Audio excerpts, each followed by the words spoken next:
मध्य प्रदेश में भी चुनाव की आहट आ गई है। अभी प्राथमिक तौर पर हो रहे हैं जनपद एवं जिला पंचायत तथा ग्राम पंचायत के चुनाव, अर्थात त्रिस्तरीय पंचायत राज चुनाव हो रहे हैं। ऐसे समय में त्रिस्तरीय पंचायती राज में बड़ी भूमिका होती है मेंटर की, जो बनाते हैं सरपंच से लेकर अध्यक्ष तक, जिला पंचायत अध्यक्ष तक। सीधी जिले में एक बड़ा नाम सामने उभर कर आ रहा है नवोदित नेता के रूप में गुरुदत्त शरण शुक्ला मालिक, जो स्वनाम धन्य व्यक्तित्व के धनी हैं, लेकिन उनके पीछे बैकग्राउंड में काम कर रहे हैं ऐसे नेता जिनका नाम है, जो किसी नाम के मोहताज नहीं है। पंडित केदारनाथ शुक्ला उनके सुपुत्र हैं। आइए आज हम उनसे बात करते हैं कि सीधी जिले में जो इन 15 सालों में है, 16 साल हो रहे हैं, किस तरह से माहौल रहा है, किस तरह से काम कर पाने में ये सीधी विधानसभा क्षेत्र में सक्षम रहे हैं और लोगों को किस तरह से सुरक्षा देने में अपने आप को सक्षम पाया है। मालिक, पहले तो आपको ढेर सारी शुभकामनाएं, क्रिसमस आ रही है। सीधी जिले में एक बड़ा माहौल परिवर्तन हो रहा है भारतीय जनता पार्टी में, इस संबंध में आप क्या कहना चाहेंगे? भारतीय जनता पार्टी सबका साथ, सबका विकास और सबका विश्वास, इस ध्येय को लेकर चल रही है और सबका विश्वास जीत रही है और आगे काम कर रही है।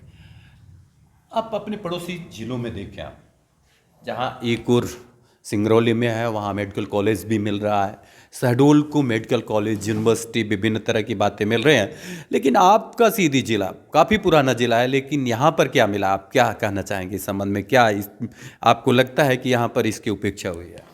देखिए, सीधी जिले में जो कुछ भी है वो भारतीय जनता पार्टी की देन है।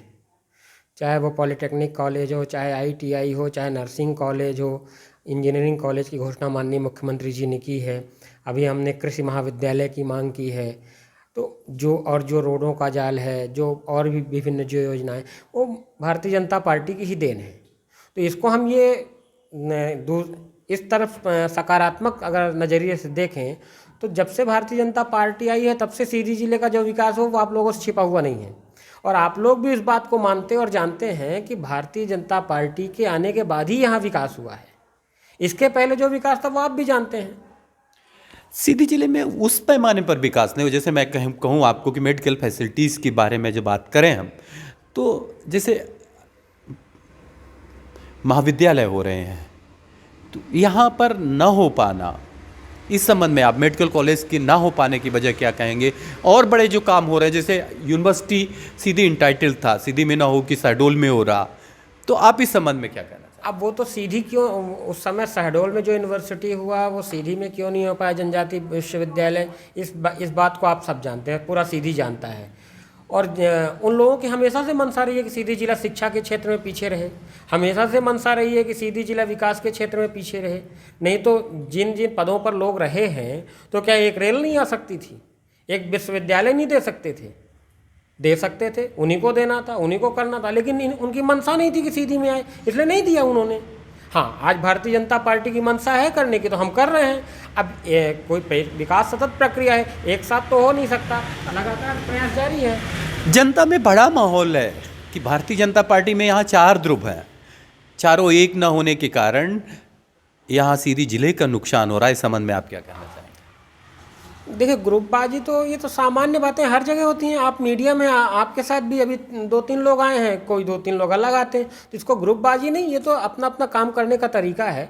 बहरहाल भारतीय जनता पार्टी विकास के मामले में सीधी जिला हमेशा से उसको अग्रसर करने का प्रयास मेरा कहना ये था कि यदि हम सब मतैक्य होकर एक साथ मांग करते तो उसका कुछ अलग रिजल्ट होता, लेकिन इन 15-16 सालों में जैसे आप देखो कांग्रेस पीरियड आता है, बिना झिझक मुझे कहना चाहूँगा कि एक नहीं 2-2 मंत्री रहे, लेकिन क्या आप ये नहीं मानते कि यदि यहाँ किसी को मंत्री बनाया गया होता तो उसके विकास के जो रेट्स होती हैं, दर्स होती हैं, कुछ अलग होती हैं? हाँ, ये तो स्वाभाविक बात है। अगर सीधी जिले को प्रतिनिधित्व मिलता तो निश्चित तौर पर थोड़ा हम और ज़्यादा विकास करते, लेकिन अगर वो नहीं है तो ऐसा नहीं है कि हमने विकास नहीं किया है, हमने उससे कहीं ज़्यादा विकास किया है। पर क्या आप इस बात को नहीं मानते कि हम एक नहीं हैं? अलग अलग खिंचाई कर रहे हैं, तो जिसकी वजह से हम विकास में कहीं ना कहीं थोड़ी सी गिरावट आ रही है। देखिए, सबका अपना अपना कार्य क्षेत्र है। चुरहट का अपना कार्य क्षेत्र है, सीधी का अपना है, सियावल का अपना है, धवनी का अपना है। सब लोग अपने अपने क्षेत्र के लिए लोकसभा मांग के बारे में क्या कहना चाहेंगे? लोकसभा का भी अपना है। सब लोग अपने अपने तरीके से विकास की बात कर रहे हैं, और जो जिस तरह से प्रयास कर रहा है उस तरह से सफलता भी मिल रही है। सीधी जिले में एक बड़ी बात करना चाहूँगा मैं आपसे। प्रधानमंत्री आवास, आपने काफ़ी प्रधानमंत्री आवास दिलवाया, इसमें कोई संदेह नहीं, लेकिन उन्हें उनके लिए उनकी नदियों की रेत नहीं मिल पा रही, काफ़ी कॉस्टली मिल रही है। इसकी मैंने कई बार आवाज़ उठाई है। आप भी उस मंच पर थे जहाँ से राज्यसभा सांसद ने आवाज़ उठाई। जैसे हम बात करें, आपके कुछ खदानें हैं जिनको इन्होंने चालू नहीं किया, इसलिए चालू नहीं किया कि जिससे हम रेट को मनमाना रख सकें। सभी खदानें एक साथ चालू होती तो शायद रेट में गिरावट आती। इस संबंध में आप क्या कहना चाहोगे कि प्रधानमंत्री आवास, उन्हीं प्रधानमंत्री आवास का नहीं, सीधी की रेत सीधी वालों को मिले, इस दिशा में आप क्या कहना चाहोगे? नहीं, ये बात तो आवश्यक भी है कि सीधी की रेत सीधी वालों को मिले, और सोन नदी को सोन घड़ियाल से मुक्त किया जाए। जहाँ तक उनकी सीमा है वहाँ तक किया जाए, बाकी शेष जगहों को मुक्त किया जाए, और उससे सीधी जिले का विकास भी होगा, सीधी जिले को खनिज का मद भी मिलेगा, और विकास के विभिन्न आयाम नए खुलेंगे। और प्रधानमंत्री आवास के लिए बात है तो अभी घोषणा हुई है कि प्रधानमंत्री आवास वालों को हम रेत सस्ते दर में देंगे। और आम लोगों के लिए भी अभी राज्यसभा सांसद अजय प्रताप सिंह जी ने विषय को उठाया है। सरकार हमारी इस विषय में भी चिंतित है और इस विषय में भी सकारात्मक कदम उठाएगी। नहीं, आपके ही मुख्यमंत्री ने चितरंगी में घोषणा की थी कि हम मुख्यमंत्री आवास के लोगों को निःशुल्क रेत देंगे, लेकिन उस पर सीधी जिले में क्रियान्वयन नहीं हो पाया। इस दिशा में आप क्या कहना चाहेंगे? अब ये तो माननीय मुख्यमंत्री जी ही बता पाएंगे, लेकिन हमारी सरकार का लगातार प्रयास है कि हम आम जनता को सुख सुविधा पूरी तरह से मुहैया कराएं। 2023 के चुनाव की आहट धीरे धीरे देखने को मिलने लगी है। सभी नेता अपने अपने जो निष्क्रिय थे वो भी सक्रिय हो रहे हैं। आप इस संबंध में कितनी तैयारी में हैं? हम 23 की तैयारी, ऐसा नहीं कि हम चुनाव की तैयारी करते हैं, हम तो पूरे 5 साल तैयारी करते हैं। आपने देखा होगा, हम तो पूरे 5 साल जनता के बीच में जाते हैं, जनता की बात करते हैं, जनता के सुख दुख की बात करते हैं, जनता के हितों की बात करते हैं। तो कोई टारगेट 23 नहीं है, हमारा तो लक्ष्य जनता की सेवा। वो 23 के बाद 24 भी आएगा, फिर 25 भी आएगा, 22 भी है, तो वो तो चलता रहेगा। नए परिसीमन के बाद आपके पिताजी लगातार 3 पंचवर्षीय सीधी जिले का प्रतिनिधित्व कर रहे हैं। इन 3 पंचवर्षीयों में आप क्या मानते हैं कि आपके पिताजी की क्या उपलब्धि रही है अपने विधानसभा क्षेत्र के? सड़कों का जाल, लगभग 2000 किलोमीटर की सड़कें पिछले कार्यकाल तक बन गई थीं। विभिन्न महाविद्यालय, विभिन्न विद्युत के सब स्टेशन, और भी बहुत सारी चीज़ें हैं जो सीधी के विकास में हैं। और सबसे बड़ी बात तो सुरक्षा। आम व्यक्ति अपने आप को सुरक्षित महसूस करता है, आम व्यक्ति अपने सम्मान को सुरक्षित महसूस करता है, और ये सबसे बड़ा विकास है। और सीधी का हमेशा से मुद्दा रहा है उसके सम्मान की रक्षा, और वो होती है। आपने महाविद्यालय की बात की। सीधी जिले में बहुत पुराना महाविद्यालय संजय गांधी महाविद्यालय है, वहाँ के आप जन भागीदारी समिति के अध्यक्ष भी रहे। लेकिन एक दुर्भाग्य की बात है कि अभी जो बीच में चलता था वहाँ विधि महाविद्यालय, LLB के छात्रों को अब LLB करने के लिए सीधी जिले में कोई भी महाविद्यालय नहीं है। आप इस संबंध में क्या कहना चाहेंगे? पहले विधि महाविद्यालय नहीं चलता था, विधि की कक्षाएँ चलती थीं, लेकिन उसके बाद बार काउंसिल ऑफ इंडिया की जो रूलिंग थी उसमें परमानेंट प्रोफेसर की नियुक्ति आवश्यक है, और वो है नहीं हो पा रही है। इसके बावजूद भी सीधी जिले में 17 पदों के साथ विधि महाविद्यालय मंजूर है। कलेक्टर सीधी के पास ज़मीन आवंटन के लिए फाइल पेंडिंग है, जल्दी ही उसमें ज़मीन का आवंटन होगा।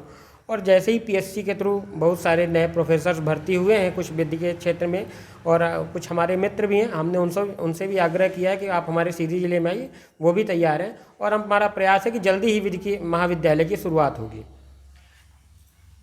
सीधी जिले को प्रतिनिधित्व नहीं मिल पाया, उससे आप क्या लगता है आपको कि आने वाले 23 के चुनाव में कोई फर्क पड़ेगा? नहीं, प्रतिनिधित्व, सरकार में प्रतिनिधित्व मिलना ना मिलना है ये तो माननीय मुख्यमंत्री जी का विशेषाधिकार है। बाकी सीधी जिले की जनता प्रतिनिधित्व लगातार दे रही है। जनता में कोई फर्क नहीं पड़ना है, जनता हमारे साथ ही है और रहेगी।